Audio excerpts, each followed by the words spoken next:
தள்ளிவிட்டாள் நீலி அலங்காரி.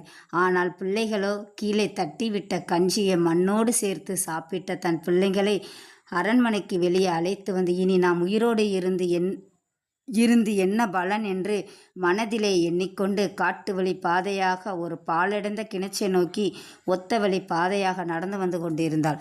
அங்கு ஆடு மாடு மேய்ப்பவரிடம் பாழடைந்த கிணறு எங்குள்ளது என்று விசாரித்து கொண்டு அக்கிணற்றை நோக்கி வந்து விட்டாள்.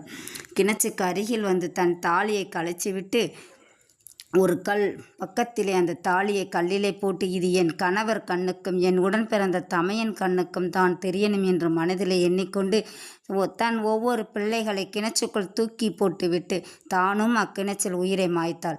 7 பிள்ளைகளையும் இறந்து மிதப்பது கூட தெரியாத அளவுக்கு தன் கூந்தல் முழு கிணற்றையும் மறைத்து விட்டது.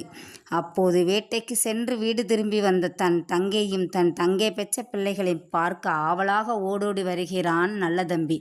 வந்த இடத்தில் நீலி அலங்காரி பண்ணிய அக்கிரமங்களை அருகில் இருந்தோர் சொல்ல கண்ணீர் மல்க ஓடோடி தன் தங்கை சென்ற பாழடைந்த கிணற்றுக்கு வழி ஆவார கொப்பு இலைகளை நொடித்து